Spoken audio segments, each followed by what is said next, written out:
Hey everyone, it's Priscilla from the Sis Queen Crochet with my first ever YouTube live. I'm so excited. I don't know why I'm like shaking because I literally went live on everything else. So I was just so nervous. I don't know why. So letting y'all know right now, if this live cuts out, I'm sorry. We are in a camper in the middle of nowhere.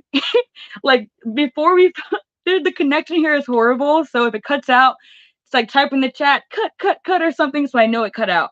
All right, so hope you guys have some crochet to crochet while I'm answering your questions. Have like a nice drink, some water, or some fake hot chocolate. I was literally stressing out getting back home on time, so I didn't make any hot chocolate, but I have my favorite mug. So this counts, right? I think it counts. Okay, so make sure that you guys can hear me. If you can hear me, put it in the chat. It says right now I can't chat, but if you can hear me, put it in the chat. You can hear me and that'll be awesome. All right, so we are going to jump right into it. I have my crochet to crochet, and I had the list of you guys' questions that you asked me, and I'm super excited to start answering them. Hold up. I think my chat's working. We're gonna find out. If you're watching, make sure you say hi so I know it's working. Okay, so just so you guys know, if you don't know who I am, I'm Priscilla. I own Sis Queen Crochet. I create crochet, boho, and hippie inspired patterns, lots of colors. So right now I love my yellow, love bright colors. So hi Marina. Thank you for being here. Okay, you can hear me. Awesome. All right. So we're gonna get into the first question, which is I'm actually asked this one not a lot, but I share it every now and then. So where the heart is art and craft on Instagram. Go check her out. She's awesome. She asked how I got started. So I'm going to talk about basically how I got started crocheting. So back in the day, I used to knit first. I didn't know about anything about crochet, but I learned how to knit because I just couldn't help myself with learning new things. So I started knitting, and then one summer we stayed at a friend's house for a summer.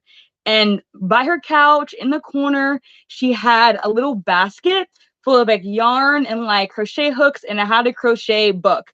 I was like, whose is that? She's like, oh, we got it and we don't use it. So I was like, well, I'm about to crochet this summer. So that was back in the day. Like I would say sometime in middle school. It was a while. I'm not like old, but it was a while ago, sometime in middle school. So I learned how to make chains and I was just making chains literally for a very long time. The book to me was a little confusing because like it's in 2D, but crochet is obviously very 3D. So it took me a while to get it. Eventually I did. And then YouTube was there, like, and that's one of the reasons why I share tutorials on YouTube because YouTube helped me so much while I was learning. So yeah, I started middle school. I made like bags, like hats. I was in tapestry and mosaic crochet for a while. I even started my own. I even tried selling stuff in middle school.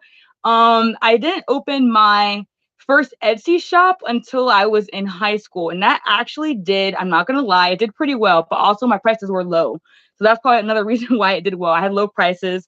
I didn't know how to market myself or be financially stable. I was in high school. I didn't have like it wasn't like I needed the income, but anyway, so I did that. And then yeah, that's how I got started. It was years ago. I've been off and on with it for years, but when 2020 hit, I got back on. I don't know if it was right before COVID I started doing it again. It was right after, but I love it. I love everything about it.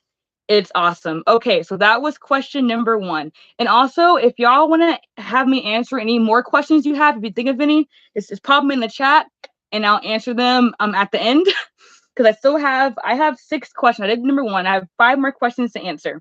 All right, so this question was asked by Crafty Crochet by Carla on Instagram. Once again, check out all these people. They're awesome. She asked, did you always crochet as fast as you do now? Um, I actually, okay. So first of all, I know I did not start crocheting this fast. Let's get that out. I always say I have patience, but not that much patience.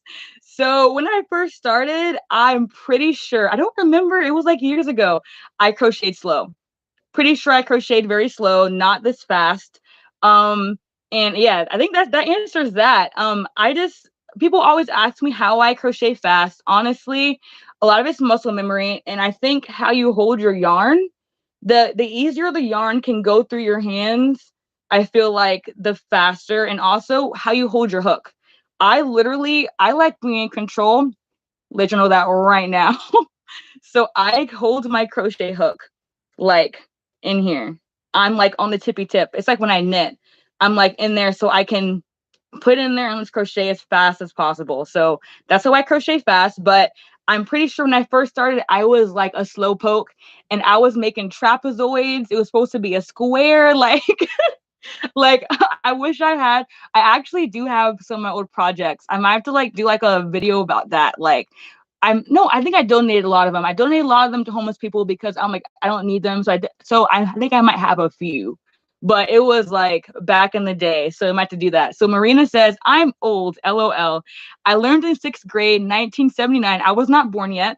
My mom was like 5, 6 years old, but it was from a book and nobody to show me certain things. Yeah, I didn't have anyone to show me either. I ended up putting it down until 5 years ago, thanks YouTube. Yes, I love hearing when people stop and they get back into it. Okay, guys, by the way, I'm not naked. I'm wearing a shirt. I saw the video. I was like I'm naked. So yeah, though that's really awesome. YouTube is amazing. Another reason why I post videos because it's so helpful. I just want to help people. Okay, so that's awesome, Ray. Thank you so much for sharing that. All right, so next question. This question was asked by H8. Oh my, okay, but first of all, guys, once again, check her out. HHXO Art on Instagram. She makes octopuses and snails. So yeah, I have to put everybody at the end of this down in the description so y'all can check all these other amazing crafters out because they're awesome. So she asked, oh, this is a good question, yeah, guys. This is a really good question. When you feel overwhelmed or stagnant, what motivates you to keep creating, working, and crocheting? Uh, that is such a good question. Wow, I feel like I'm not the best person to ask this question because actually, I probably am because I get overwhelmed, I feel stagnant, and not motivated a lot. It's a whole thing. Let me take a sip of my fake hot cocoa before we get into this. All right. Okay. So what I realized is that sometimes you got to step away for a second. You know what I mean? Sometimes you got to back up. You got to do something different. You got to breathe because crocheting, it can be a hobby or it can be a business or it can be just a random thing you want to do every now and then. But when it's a business, specifically coming from me, it can become more of a chore and you can be overwhelmed by, okay, I got to make this. I got to do that. I got to do all these things. You're just like, I don't want to crochet ever again. Like it used to be a therapy, then it becomes a chore. So when I get overwhelmed, stagnant, motivated, sometimes I got to step away or I have to go be inspired by someone else or something else. Like I remember a little bit ago, I was like, I have no idea what I want to do. You know what I mean? I feel stuck. They're doing amazing things. They're like comparing yourself to others and all those fun things. It's not fun, but all those things. And sometimes actually looking at other people's stuff, you know what I mean, can help you be like, wow, I want to just crochet like something like that or do something like that. But honestly, the main thing that gets me back into this, because I do as a business, is I remember my why. Other than crochet being an amazing therapy and a pastime, it's fun. You can give things to people. You can make money out of it if you want to. You have to remember your why you're crocheting, what keeps you going. Like for me, my crochet business, I'm doing this so I can create income and passive income for myself, my husband, and any future. If I have kids, you never know. Like I want to be able to support both of us. Like he don't got to work. And it's going to take time for me to get there, but I literally when I want to like stop, because like I can't help running businesses. I can't help it. I love being an entrepreneur. But when I feel like I think of my husband, David. He is like my inspiration. He's amazing. I want to, like, I'm doing this for me because I love it, but I'm doing it for him because I love him. And I want him to be able to take a step, start getting all personal. I want him to be able to step back from what he's doing and be able to do what he wants. But when it comes to crocheting as not to get like more general, when it comes to crochet as a hobby, honestly, sometimes trying something new can get you back into crocheting. Like I remember I was making a bunch of orders one time for beard hats back in the day. I had to stop. I had to try something different. Or I also knit, maybe knit for a while, maybe paint, maybe go for a walk. I don't know, but sometimes so either you got to force yourself, which works sometimes, or you got to give yourself time. You know what I mean? Or also being in a crochet community helps with that too. Because you're like, oh, they're making that. That seems cool. But honestly, everyone's different when it comes to being overwhelmed. But when you're overwhelmed, like I get overwhelmed super, super often. Like straight up, all honesty, happens all the time. Like sometimes just like I said, even just like cleaning up your area. You can't see right now. My area is a mess. That helps me be able to focus. Have a clear brain of what I want to do. You know what I mean? So I hope that was helpful. I know I was kind of all over the place, but remembering your why, remembering the joy that crochet can bring you. But also when you're feeling stagnant, when it's like same thing, try something different. You know, get in the crochet community, talk to someone about it. You know what I mean? Just pull out an old project that I know that y'all have so many whips. If you guys don't know what whips are, it means works in progress. And y'all got a lot. Go pull out an old one. Work on that for a bit. Do a small project that's quick and quick gratification. So you get inspired to want to finish something else. So I hope that helps. I know it was all over the place, but let me know if that helped y'all in the comments. If not, I'm sorry, but remembering your why helps a lot. Okay, so I don't want to say your name wrong. I'm so sorry. Bisola. If I'm saying it wrong, let me know. I used to sell my crochet stuff more, but I do have some stuff I sell on my Etsy shop. It's my Etsy shop is Stitch Queen Crochet.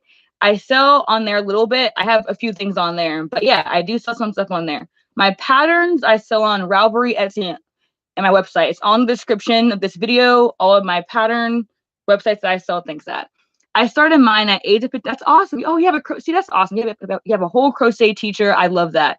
She crochets and she makes really good money.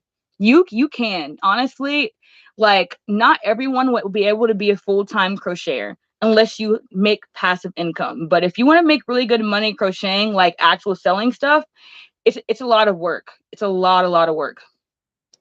Wicked Granny says, hi, I'm busy finishing up my grandson's blanket, so can't type much, but I'm hanging around listening. Thank you so much for listening. That means so much to me. And awesome. Oh, blanket. What kind of blanket? Let me know. I have no patience for blankets. That's awesome.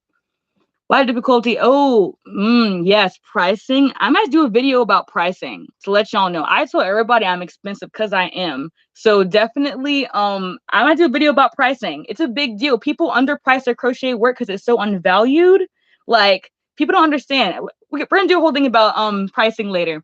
I think your answer to the question, Marina says, is very helpful. Remembering your why and the tip of doing a small, satisfying project is a great idea. Helps me get my crojo back. Yes, it's just like when I was working on my crochet skirt pattern. If y'all have followed my crochet journey while I was making that crochet skirt pattern, it was like months because I was like, this project is too big. I don't want to work on this. So I was making a little bit of this here, a little bit of that there. I was all over the place. So yeah, a small project would help you get back into it. How much do you sell a baby beanie? I don't sell baby beanies, so I sadly I cannot answer that question. I'm sorry. Good. Don't undersell your work. Yeah, bro. Make that money. And sometimes you have to understand when some things just won't be profitable.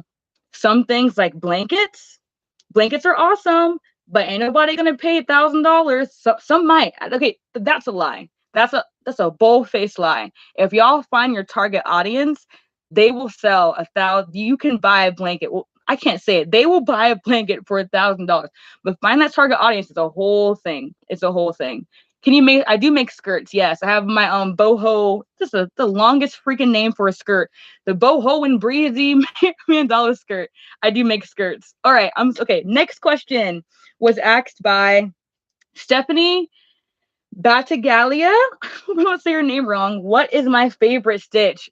Okay, I'm really not good at choosing favorites, y'all, because it's hard. I don't like saying it's that because it might change, but I can say at least my first, not my first, like, okay, yeah, my first choice for a stitch and probably my most common stitch that I use. Now, there are stitches that I have not done in a long time that I probably love more than others. I can't think of them right now, but there's some really pretty ones. I've not done everything. I've seen it all, but I've not done it all. So, okay, so I would say at least, maybe not fair, but my like most used stitch. Also, guys, I stutter. If you hear me stutter, if you're new watching me live, I stutter. You have to get used to me stumbling over my words. I love crocheting into the third loop. See if I have any examples. Oh, I do. On my bandana, it's hard to see. See, anyway, I'm not going to try showing that right now. It's going to be difficult, but I love crocheting it in like the third loop in rows and rounds. It like pushes out the V onto the front. If y'all know what that is, it's so beautiful. It's textured and it's really easy to do. I think it adds a nice little bohemian feel to my stuff. So I really like crocheting the third loop, probably my most used one. But man, there's a stitch that I have not done yet that I want to do called the feather stitch, I think. It just looks so pretty and I want to do that soon. So I would say that, and there's another stitch. I think I wrote it down that I used in my Fire Empress top. We're talking about that top was made forever ago. Let me figure out what it was called. I wrote it down because I used it on the top and I loved it so much. Give me 1 second, guys. I'm so sorry. I should have pulled this out earlier, but I didn't think I was going to bring it up. All right, so that's it. When did I make a sock? I have a whole like crochet sock pattern in here, y'all. Let's just see. Okay. It's in here. I know it's in here. Hold on. Okay. Oh, yes. The puff shell stitch. Chef's kiss, beautiful stitch. I love that one. Anyway, so Wicked Granny says it's a C2C made with red heart and Mexicana. Ooh, I love that. C2C is so pretty. I love that stitch. You know, making skirts it is super time consuming. Marina says I couldn't pick a favorite either. They're all beautiful. Exactly. Like there's so many. There's so many. I forgot to tell you. Oh, that's so cool. I want to go in like Nigeria so bad. I want to go to Africa, honestly. Like I need to go see my people. I need to go do that DNA test. I want to do that. I want to get DNA tests. I know it might not be accurate 100%, but I want to see, where I'm from or something. I know I had Native American. I found out this year that my great grandpa was 100% Native American. And I was like, what? That's awesome. So they're having a whole reunion next year. I'm like, I gotta go. I go see my people, So anyway, I'm going on a tangent. Let's get back to the questions. All right. So the next question that we have was given to me by Michelle Elurbe. I'm sorry, guys. I'm not good at these names. Michelle asks, favorite set of hooks. I actually linked my favorite set in the description. I'm using it right now. I was sent Furls hooks. I've used Susan Bates. I've used a bunch of different random brands, but my favorite is, I don't know if you can see it, Boye, Boye. This is my all-time favorite hook. I will literally use these hooks until the day I die.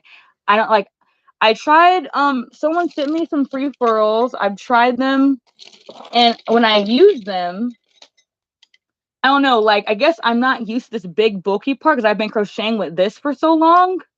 Honestly, they're beautiful. They're absolutely beautiful, but I don't use them because I was crocheting with it and it just felt weird because I crochet so close to the tip that this ergonomic part, or is it called ergonomic, is not where it's supposed to be. So it's here instead of here. If I crocheted here, it would probably feel really great, if that makes sense. But I crochet here. I crochet, okay, well, more like here. So it's like in a weird spot. But I love them. They're so pretty. Good decoration in my little mason jar. I probably use them eventually just because maybe for like a flat lay aesthetic picture. But they're really pretty. People love them. But I just personally use my boy hooks. Let me know in the comments what hooks y'all like to use. Would love to know what your favorites are. There's so many out there. So many options. All right. So last question. Also, if y'all have questions, put them in the chat and I'll answer them. If not, we can just chat for a while. Okay. Okay, well, I already answered this question, but when I asked to ask me anything on Facebook, Mary Jo, if y'all know Mary Jo, she's one of like my top pattern testers. She's actually testing for me right now. She's like, when can I test your pants pattern? I already chose the testers, they're already testing it. So that wasn't it. I don't know why I answered that. It was just funny. I had to answer it because she was like, she's been waiting for me to release the pants pattern for testers for like weeks. So they're doing that right now. Also, if y'all want to pre-order that pants pattern, it's on my website. You can get it. The first person to get it when it releases in February. Anyway, I'm used to holding my hook like okay, so like so you hold it so this knife or is this knife? Wait, there's like fork and knife. I forgot which one is which. Um, I hold mine like this. I know like most people I see actually hold it like this. And I have tried crocheting like that. I mean, actually, I can do it, but it just does not. I don't know how you're supposed to hold it. It doesn't feel right. I guess I can. No, I don't like it. Everyone's different, but I hold mine like this. I feel like it gives me the most control when I crochet, but everyone does it differently. Okay, so Marina says I can't use froze either. I use pencil grip. Nope. Okay, so is this so wait. Yes. That's pencil, right? I think that's pencil. Yes, like everyone holds it differently. Well, not everyone, but I think there's like two ways, this way and this way. I've seen some really fast crocheters crochet like this. I'm just like, you go. You do that. Okay, yeah. So now okay, yeah, it is called nice. I forgot. Thank you, Marina. I do remember. But yes, if y'all have any more questions, let me know in the comments. If not, I can just start rambling, but I don't know if y'all want me to do that. I do it on Facebook Live all the time. It's so much fun. I just like to talk. I'm blessed with the gift of gab, and that's okay. Like my mom is a talker too, but like in a good way. So I think I might have got that from her. But also going live, you learn how to kind of like talk to yourself. I think that's kind of fun. I do it anyway, so it just makes sense. But yes, are you a loose crocheter or a crocheter? Oh, okay. First of all, am I saying your name right? Bisola, let me know. So this is actually a really funny question because let's go all the way back to when I released my first pattern um in 2020. Oh, thank you, Marina. That's nice. Thank you. I'm glad it's not like boring and monotone and annoying. Okay, so I am so answer your question. I am a loose crocheter. I crochet loose, and I had no idea that I crochet loose until I got my pattern tested for the first time. Actually, when I released my pattern, my first pattern I released was my shorts pattern, the OG pattern that was for sale at least. My first for sale release pattern was my shorts pattern. And most people liked it, but if you were like, hey, it came out too small, I just want to crochet hook size up, and it worked. I was like, okay. And then someone was like, it came out way too small. I'm like, okay, go hook size up, blah, blah, blah. So when we were working on my skirt pattern and my color bridge sweater pattern, all of my testers, they literally they all the products, the pieces they made came out like too short. So my crochet my color bridge sweater pattern goes like right here.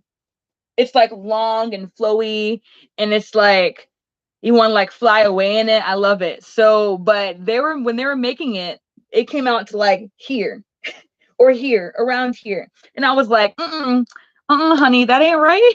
And it wasn't their fault. I just realized that I just crochet insanely loose, insanely compared to other crocheters. So I had to do my whole math thing over, put in the pattern a different hook size. I did all those things. So I realized that hey, everyone has different tension. And I guess I just have I'm actually surprised that my tension is not tighter because I'm trying to not be, I'm like a very like tense person. So like, but yeah, I guess my crochet is pretty loose. Maybe it's because of how I hold my yarn, how I pull this back. I don't know. But yeah, I crochet pretty loose. And I have to like put a gauge. When I learned to put it is a gauge or gauge. I put a gauge or gauge in my patterns now so people can, say, hey, okay, this many stitches is this long so they can make it work. All right. So it says, oh, thank you, Evan. That's nice. Thank you. I'm used to wrapping wool around my finger. Wait. Whenever it finishes, I have to wrap around my finger again. I even have to wrap a full. Oh, okay. So you're saying when you crochet, you have to like wrap it around. Let me see. Let me see what I do. Hold on. No, mine stays on my finger, but it's not really wrapped around. It's kind of just like resting around. It's not like a wrap. It's like a bridge. It goes over, if that makes sense. It's gaze. Yeah, like I go back and forth with how I say it, Marina. I don't know what the problem is. Um I say gaze, I say gosh. Like, I don't know, how is AU pronounced? Like when I took Latin in high school, I don't remember how AU was pronounced, but English is just weird anyway. English is like the most weirdest language. Okay, you crochet loosely too. See, finally, I meet someone who crochets. I feel like everyone I know crochets higher than me. So that's awesome to hear that you crochet loose too. So you can probably make my patterns like they're supposed to be. Like I guess not supposed to be, but I guess how I do it. That's awesome. That's awesome. So do you use milk cotton yarn? I don't think I have even heard of milk cotton yarn.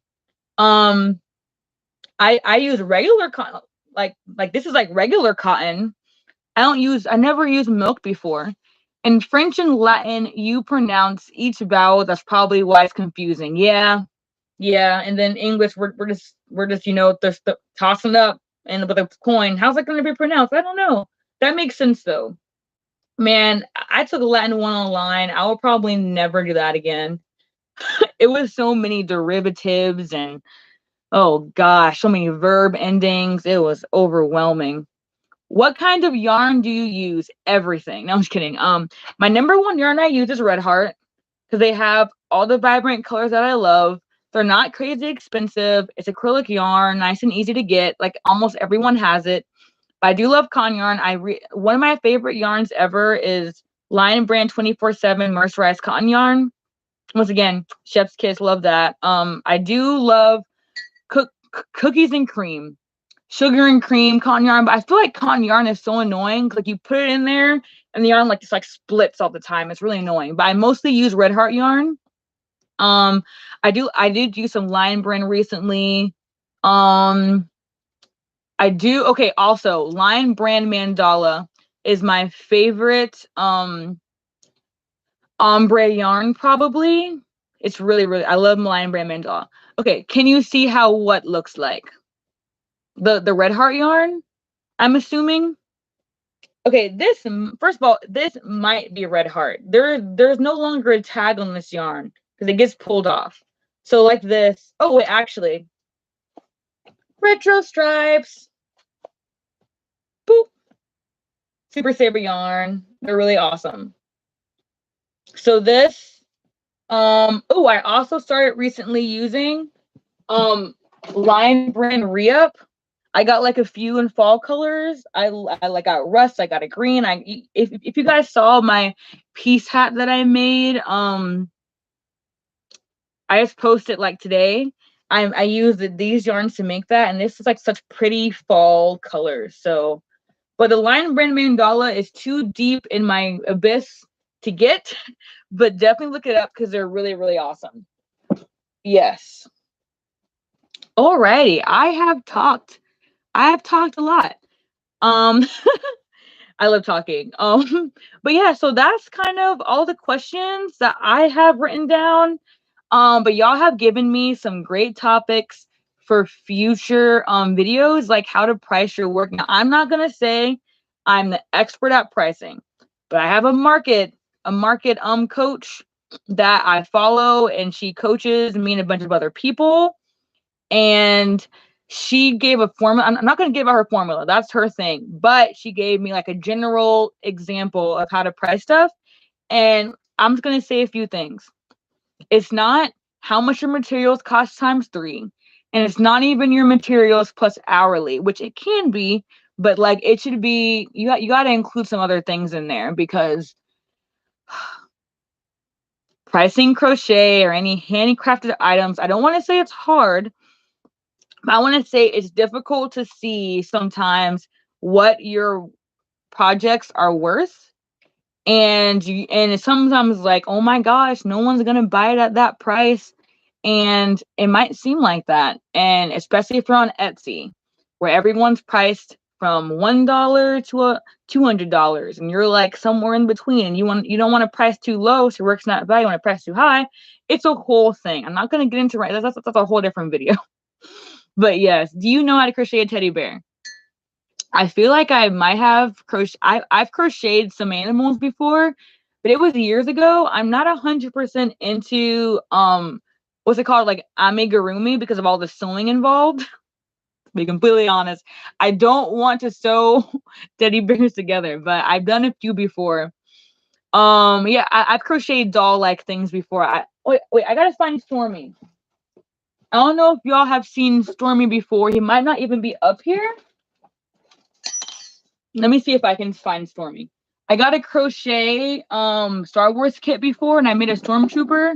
You know, I think he's probably in the abyss as well. I have to bring him out one time. I love Stormy. He's a little stormtrooper.